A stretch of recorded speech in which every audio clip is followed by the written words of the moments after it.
buscar um significado para esses números, esses coeficientes. É o que vemos no próximo slide. Para isso, nós temos aqui um exemplo da função, aquela primeira que a gente viu no slide passado, né? 2x mais 3. Tá? Eu vou fazer aqui uma evolução. Eu coloco na primeira coluna os valores de 0 até 3, andando de uma em uma unidade. E aqui eu coloco os valores de f de x. Esses valores nós calculamos substituindo o x, uma hora, por 0. E aí nós encontramos esse valor, que seria 3. Esqueci de colocar aqui 3. Para x igual a 1, 2 vezes 1 mais 3 dá 5. Para x igual a 2, 2 vezes 2 mais 3 dá 7. Para x igual a 3, 2 vezes 3 mais 3 dá 9. Né? 2 vezes 3, 6. 6 mais 3 igual a 9. Tá? Perceba o seguinte. Perceba que do 3 para o 5, do 5 para o 7 e do 7 para o 9, que são as imagens dos valores aqui, que andam de 1 em 1, faz com que na imagem nós temos um avanço.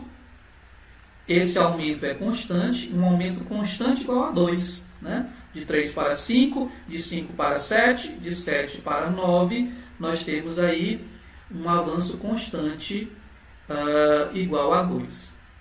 Tá? O aumento constante igual a 2. Isso acontece porque o coeficiente A vale 2. Então, você já percebe o seguinte, que esse coeficiente A, ele determina a velocidade de crescimento ou de decrescimento da função à medida que x varia de uma em uma unidade. Tá? Um outro detalhe.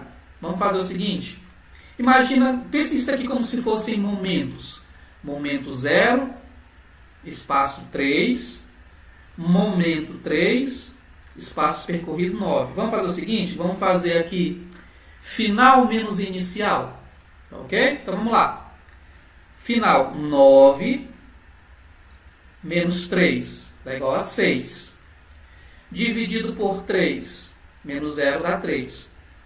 6, que foi essa variação, dividido por 3, que é essa variação, dá igual a 2, que é o coeficiente A da nossa função. Tá? Não é interessante isso? Não é intrigante isso? Vamos pegar agora dois momentos outros. Vamos pegar aqui o momento 1 e o momento 3. Vamos lá. Faz a variação dos f de x, a variação das ordenadas, né? 9 menos 5 dá 4. 3 menos 1 dá 2. 4 dividido para 2, adivinha quanto dá? O mesmo 2.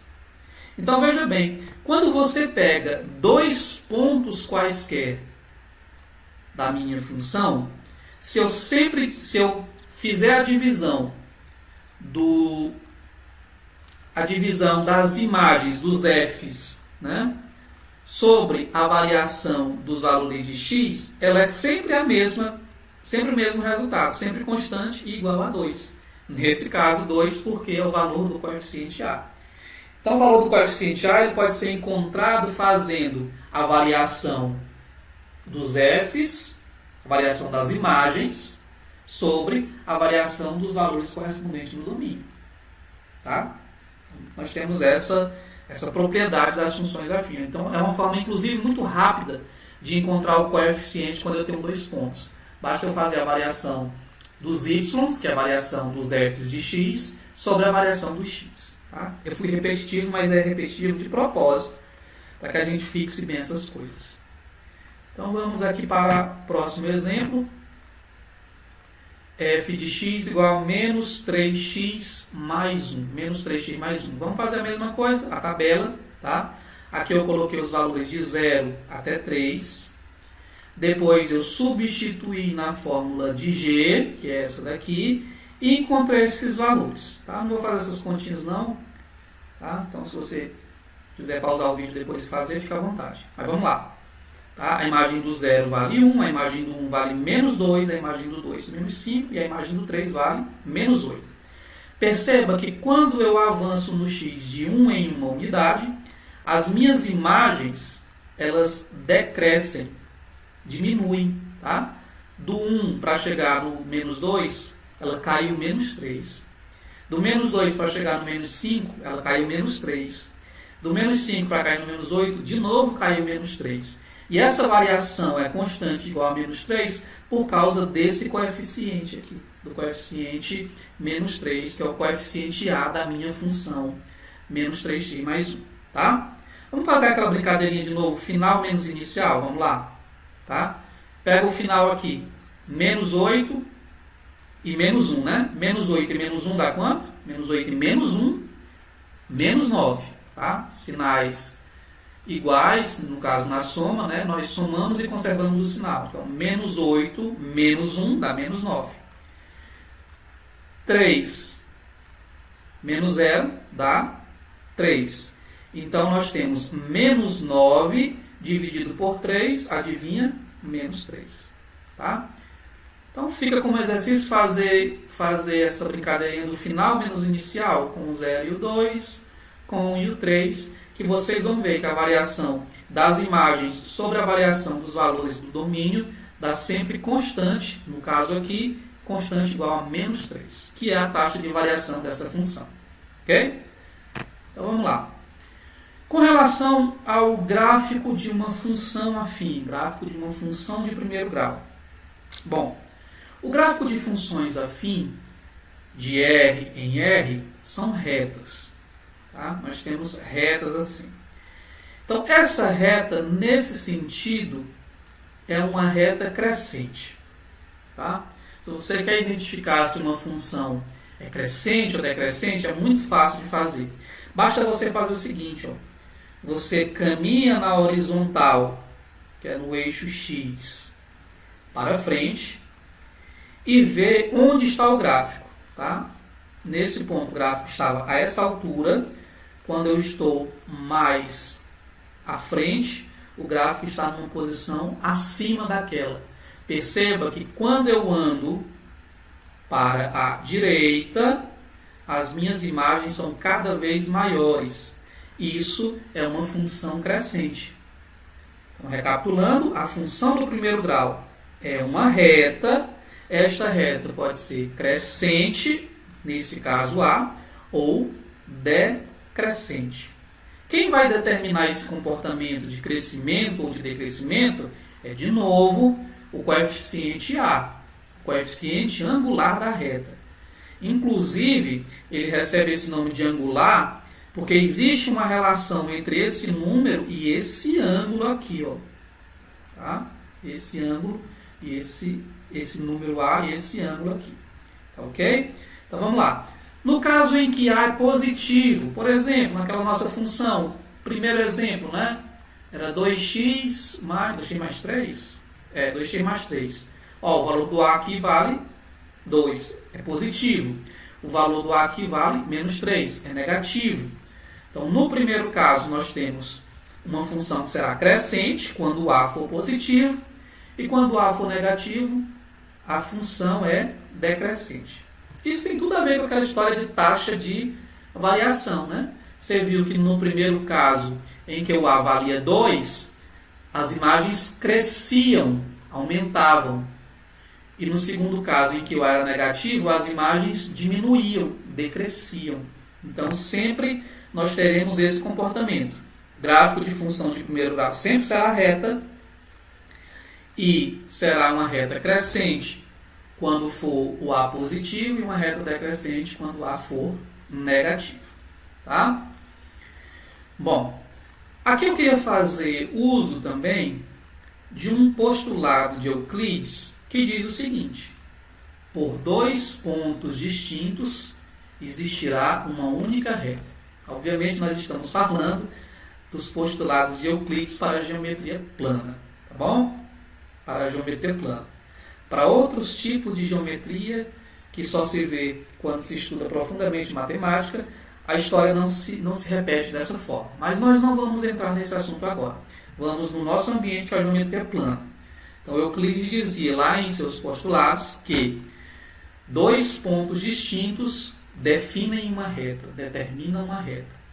Ora, Então, se dois pontos distintos determinam uma reta, para que eu tenha o desenho de uma reta, basta que eu saiba o valor, a localização de dois de seus pontos. Tá? Então, você pode aqui escolher quaisquer dois pontos de uma reta. Vamos voltar para o exemplo anterior. Ó, eu poderia muito bem escolher o ponto de coordenadas 0, 3 e o ponto de coordenadas 2 e 7, que essa reta dessa função estaria já bem determinada. Ou então eu poderia escolher o ponto 2, 7 e 3, 9. São apenas dois pontos, né? Determinam uma reta. Tá ok? Então, é isso que eu estou falando. Ó. Só preciso de dois pontos. Você pode pegar quaisquer dois pontos e ligar esses dois pontos para obter uma reta. Em geral, é comum nós encontrarmos esses pontos aqui onde a reta toca o eixo dos x e toca o eixo dos y. Tá certo? Então vamos lá. Vamos pensar um pouco aqui. Ó. Onde que a reta toca o eixo y? Note, para tocar o eixo y, para estar em cima desse eixo, o valor de x não pode estar à direita nem à esquerda. Tem que estar em cima do muro. Não pode ser o valor de x positivo nem negativo. Para que o ponto esteja aqui em cima do eixo, o valor do x tem que ser igual a 0 para estar no eixo. E fazendo o x não é o a, fazendo o x igual a 0, isso aqui desaparece, f de 0 é sempre b. Então, este ponto aqui sempre será um ponto onde x é 0 e o y é igual a b. Tanto no gráfico crescente, quanto no gráfico decrescente. Bom, este outro ponto aqui é o ponto onde a função é nula, onde o gráfico tem altura 0. Notem, neste ponto, o f de x é 0, ele não está nem acima e nem abaixo. Nesse ponto, o f de x é 0. Então, se eu fizer esse f de x igual a 0, tudo isso aqui igual a 0, e resolver a equação, eu obtenho um x igual a menos b sobre a. Tá? Esse menos b sobre a também é muito chamado como o zero da função ou a raiz da função, que é o valor de x onde a função se anula. Tá? A raiz de uma função é o valor de x para o qual a função é nula. Se a função é nula, está aqui em cima do eixo x. Ok? Então, tanto nos dois casos de crescimento ou decrescimento, esses dois pontos aqui são os pontos de altura b, b é o coeficiente aqui, né? E aqui é o ponto onde o x é igual à raiz da função, ou seja, o valor que torna a função igual a 0. Tá? Vamos dar uns exemplos aqui para ficar mais claro. Ok? Então, nós temos essa aqui, f de x igual a 2x mais 6. Olho para o a, coeficiente a, que é positivo, vejo que ela vai aumentando de 2 em 2. Tá? Cada uma unidade de x que varia no f de x 2 unidades, crescendo, né? Porque o a é positivo. Reta crescente, ok? Corta o eixo y no valor de b, que é 6, e corta o eixo x no valor da raiz, no valor que zera essa função aqui. Então, se eu quiser saber qual é o valor que torna 2x mais 6 igual a 0, eu pego essa equação igual a 0. A resposta será menos 3. Perceba, quando x for igual a menos 3, tudo isso se torna 0. Ok? Recapitulando. Cortará o eixo y na altura 6 e cortará o eixo x no valor que anula essa função. E esse valor é menos 3. Então, tá aqui nós temos o gráfico dessa função. Aqui, ó, o valor que corta o eixo y no valor de 6. E a raiz dessa função, lembra? Menos b sobre a? Menos 6 dividido por 2, menos 3. Tá? Tem essas duas formas de encontrar a raiz, né? Fazendo menos b sobre a, ou então olhando qual é o valor de x que torna a função igual a zero. Tá? Fixou isso aí? Tá? Pause o vídeo se quiser pensar um pouquinho mais. Tá? Se você quiser, você pode ir atribuindo valores para x e obtendo os correspondentes. Aqui pelo meu gráfico, ó, a imagem do menos 2 vale quanto? Vale 2. Né? Então, quando x for igual a menos 2, a imagem vale 2. Pode substituir aqui, veja como fica legal. Ó. 2 vezes menos 2 dá menos 4, menos 4 mais 6, adivinha? Igual a 2. Tá? Para x igual a menos 1, 2 vezes menos 1, menos 2. 6 menos 2 igual a 4. Então, x igual a menos 1, olha aqui, ó, bonitinho, a imagem vale 4. Tá?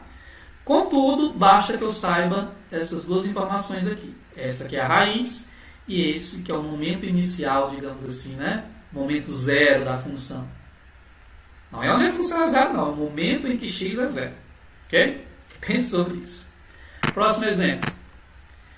G de x igual a menos 3x mais 9. Isso aqui é uma função decrescente.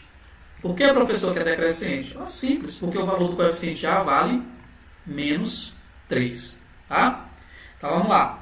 Onde corta o eixo y? Corta o eixo y no valor de b, portanto, 9. Onde corta o eixo x? Bom, cortará o eixo x no valor da raiz, tá? Que pode ser calculado de duas formas diferentes. Eu gosto mais de calcular perguntando assim, ó, qual é o número que eu coloco no lugar de x e torna tudo isso igual a zero? Bom, esse número é 3, porque 3 vezes menos 3 dá menos 9, mais 9 igual a zero. Você não gosta de pensar assim, pode usar aquela fórmula pronta. O valor da raiz é menos b sobre a. Portanto, menos b fica menos 9 sobre o a, que é menos 3. Menos por menos é mais. 9 sobre 3 é 3. Recapitulando, corta o eixo y no valor de 9 e corta o eixo x no valor da raiz, que é 3. E o gráfico é decrescente. Aqui está, ó. Corta o eixo x no valor de 3, que é a raiz. Corta o eixo y no valor de 9, que é o momento em que x é igual a zero. Ok?